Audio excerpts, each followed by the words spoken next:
स्वागत है कहानी आप बीती में। कुछ रास्ते ऐसे होते हैं जहां अंधेरा सिर्फ दिखता नहीं, महसूस होता है, जहां हर मोड़ पर कोई नजर रखता है। उस रात एक ट्रक उसी रास्ते से गुजर रहा था और उस ट्रक में सिर्फ माल नहीं था, कुछ और भी था।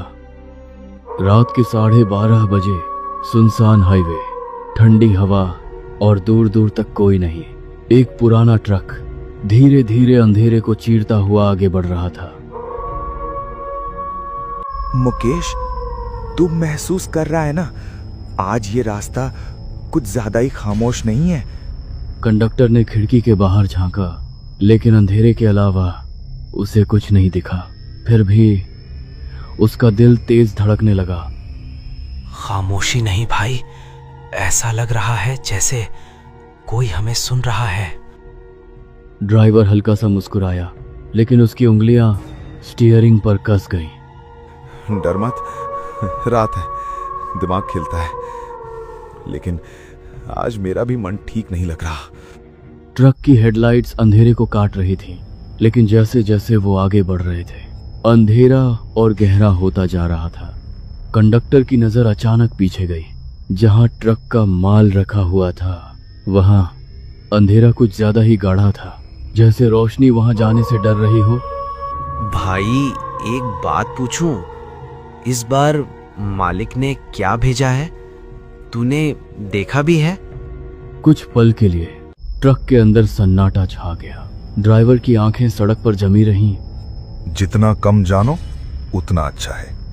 माल है, पहुंचाना है, बस। उसकी आवाज सीधी थी, लेकिन अंदर छुपा डर साफ महसूस हो रहा था। अचानक ट्रक के पीछे से हल्की सी आवाज आई, जैसे कोई चीज धीरे धीरे घिसट रही हो। रुको, तूने सुना? ये हवा नहीं थी। सड़क खराब है, हिल रहा होगा। पीछे कुछ नहीं है, समझा कर खुद को। लेकिन इस बार आवाज फिर आई, थोड़ी लंबी, थोड़ी भारी, जैसे कोई अंदर अपनी जगह बदल रहा हो। कंडक्टर की सांसें तेज हो गईं। उसने धीरे धीरे गर्दन घुमाई और पीछे देखने की कोशिश की। भाई ये माल जिंदा तो नहीं है ना? चुपचाप बैठ और पीछे मत देख। जो है उसे ऐसे ही रहने दे। ड्राइवर ने इस बार तुरंत जवाब नहीं दिया। उसके माथे पर पसीना चमकने लगा और हाथ स्टीयरिंग पर और कस गए। हवा बंद, आवाजें गायब, बस एक गहरा सन्नाटा जो सीधा दिल पर असर कर रहा था। भाई सामने कोई खड़ा है, तू देख रहा है ना? ड्राइवर ने आंखें सिकोड़ कर देखा, लेकिन साफ कुछ नजर नहीं आ रहा था। सिर्फ एक काली परछाई जो सड़क के बीच खड़ी थी और हिल भी नहीं रही थी। ट्रक की हेडलाइट्स उस परछाई पर पड़ी रहीं, लेकिन वो हिली तक नहीं। ना वो इंसान जैसी लग रही थी, ना पूरी तरह किसी और चीज जैसी। मुकेश, आंखें मत झपकाना। देख, वो हिल क्यों नहीं रही? भाई ये आदमी नहीं है, कोई आदमी ऐसे खड़ा नहीं रहता इतने अंधेरे में। ट्रक धीरे धीरे उस परछाई के करीब पहुंचने लगा। स्टीयरिंग पर ड्राइवर की पकड़ और कसती जा रही थी। जैसे ही दूरी कम हुई, वो परछाई और साफ दिखने लगी। वो एक आत्मा थी, चेहरे पर अंधेरा और शरीर बिल्कुल स्थिर। रुको मत, सीधा निकल ले, मत रुकना, कुछ गड़बड़ है। अगर इंसान हुआ तो छोड़ देंगे ऐसे ही। ट्रक अब उसके बिल्कुल सामने था और तभी वो आत्मा धीरे धीरे अपना सिर उठाने लगी। हेडलाइट की रोशनी में उसका चेहरा अब दिख रहा था, लेकिन वो चेहरा सामान्य नहीं था। आंखें गहरी और खाली, जैसे उनमें कुछ भी नहीं बचा हो। ये मेरा रास्ता क्यों रोक रही है? भाई गाड़ी स्टार्ट कर, निकल यहां से जल्दी। ड्राइवर ने एक्सीलेटर दबाया। ट्रक उस आत्मा के बिल्कुल पास से गुजर गया, लेकिन जैसे ही वो आगे बढ़े, वो आत्मा ट्रक के पीछे पीछे आने लगी। अचानक ट्रक में ठंड बढ़ गई, जैसे कि सांस लेना मुश्किल हो गया। भाई ऐसे मौसम में इतनी ठंड कैसे लग सकती है? मुझे तो कुछ गड़बड़ लग रहा है। कहीं वो हम लोगों के पीछे तो नहीं पड़ गई? हाँ भाई, ठंड तो मुझे भी बहुत लग रही है। लगता है हम लोगों की जान खतरे में है। ऐसा माल अब हम लोग कभी नहीं ले जाएंगे। भाई कैसा माल? अभी तक तो तूने मुझे बताया नहीं। गाड़ी में कैसा माल है? भाई अभी तू मत जान गाड़ी में कैसा माल लदा हुआ है। कंडक्टर ने धीरे धीरे पीछे देखने की हिम्मत की और जैसे ही उसने पीछे देखा उसकी सांस अटक गई। वह सैया ट्रक के पीछे पीछे आ रही थी। भाई वो पीछे पीछे आ रही है। अब हमारा क्या होगा? क्या हम अब कभी घर वापस नहीं पहुंचेंगे? भाई ऐसा मत बोल, मेरी भी फट रही है। अगर आज बच गए तो इस मालिक की गाड़ी कभी नहीं चलाएंगे। लेकिन भाई ऐसा क्या है इस गाड़ी में जो वो हम लोगों की जान के पीछे पड़ गई? ड्राइवर का दिल एक पल के लिए रुक गया। उसने फिर से शीशे में देखा और जो उसने देखा वो उसकी समझ से बाहर था। वह साया ट्रक के बिल्कुल करीब पहुंच चुकी थी, लेकिन उसकी आंखें सीधे ड्राइवर को देख रही थी। ये कैसे हो सकता है? ये तो काफी पीछे हो गई थी। इतनी जल्दी ट्रक के करीब कैसे आ गई? लगता है सच में हम लोगों की जान खतरे में है। भाई मैंने बोला था कि गाड़ी मत रोकना इसके पास, इसे मत देखना। अब क्या होगा? ट्रक के अंदर अब एक अजीब सी गंध फैलने लगी, जैसे कुछ पुराना सड़ा हुआ, लेकिन दिखाई कुछ नहीं दे रहा था। वो साया धीरे धीरे आगे बढ़ने लगी। हर कदम के साथ ट्रक के अंदर की ठंड और बढ़ती जा रही थी। ये हमारी तरफ आ रही है। भाई कुछ कर, ये तो रुकने का नाम ही नहीं ले रही है। लेकिन वो साया रुकी नहीं, बस धीरे धीरे आगे आती रही और फिर उसकी आवाज सुनाई दी, जैसे किसी गहरे अंधेरे से आ रही हो। तुम दोनों मुझे छोड़कर भाग गए थे। भागो, कहाँ तक भागोगे? ट्रक के अंदर एकदम सन्नाटा छा गया। ड्राइवर और कंडक्टर दोनों जम चुके थे। उन दोनों के कुछ समझ में नहीं आ रहा था। कौन है? क्या बोल रही है तू? याद करो, यही रास्ता, यही रात और वही ट्रक। ड्राइवर की आंखें फैल गईं, जैसे कोई पुरानी बात अचानक याद आ गई हो। ट्रक अचानक झटका खाकर हिला, जैसे किसी ने पीछे से जोर से धक्का दिया हो, और उसी पल पीछे रखा माल एक बार फिर जोर से हिला। जो तुम लेकर जा रहे हो वो मेरा है। ट्रक के अंदर जैसे वक्त रुक गया था। इंजन चल रहा था, लेकिन दोनों की सांसें जैसे थम गई थीं। वो आवाज अभी भी गूंज रही थी, वो मेरा है।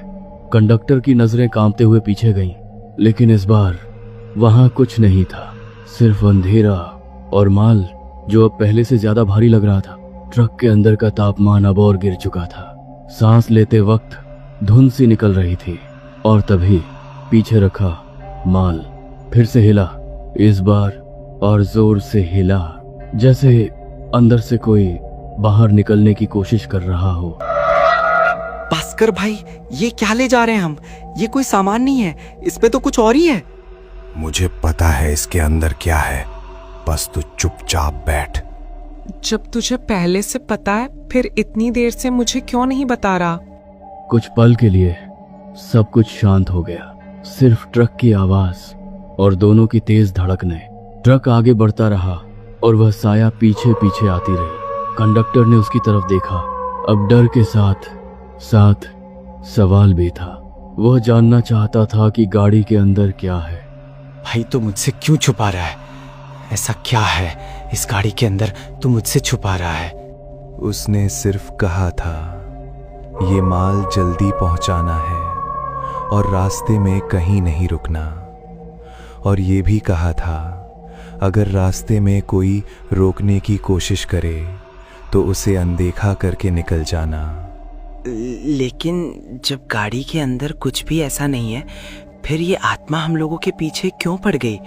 इसके पीछे कुछ गहरा राज छुपा है और वो तुम हमसे छुपा रहे हो। देख, एक बार मैं इस रास्ते से गुजर रहा था। एक लड़की अचानक गाड़ी के सामने आ गई। रात का समय था, मुझे बिल्कुल नहीं दिखी। मैं ब्रेक नहीं लगा पाया। गाड़ी उस पर चढ़कर निकल गई। मुझे लगता है वही अब आत्मा बनकर पीछे पीछे आ रही है। इतना सुनते ही कंडक्टर के गले में शब्द अटक गए। उसे अब सब कुछ धीरे धीरे समझ आने लगा था। मतलब वो तुझे मारना चाहती है, फिर मुझे पहले क्यों नहीं बताया? तेरे चक्कर मुझे भी मरना पड़ेगा। अचानक ट्रक के अंदर फिर से वही गंध फैल गई, इस बार और तेज और असहनीय। जब जब वह आत्मा करीब पहुंचती थी तब तब बस में गंध फैल जाती थी। कंडक्टर ने नाक ढक ली, लेकिन उसकी नजर अपने आप पीछे चली गई। जैसे ही उसने शीशे में देखा, वह आत्मा और करीब आ चुकी थी। भाई गाड़ी तेज चला, वो बहुत ही करीब आ चुकी है। अरे मुकेश, पीछे मत देख, तू और डरता चला जा रहा है। ड्राइवर के हाथ कांप गए, लेकिन उसने गाड़ी नहीं रोकी। उसकी नजरें सिर्फ सड़क पर थीं, जैसे वो किसी सच्चाई से भाग रहा हो। और तभी फिर वही आवाज आई, इस बार बहुत करीब से आई। पहचानो, मुझे अच्छी तरह पहचानो। देखो, जो हुआ था उस दिन जानबूझकर नहीं हुआ था। भूल जाओ और मुझे माफ कर दो। भूल जाऊं?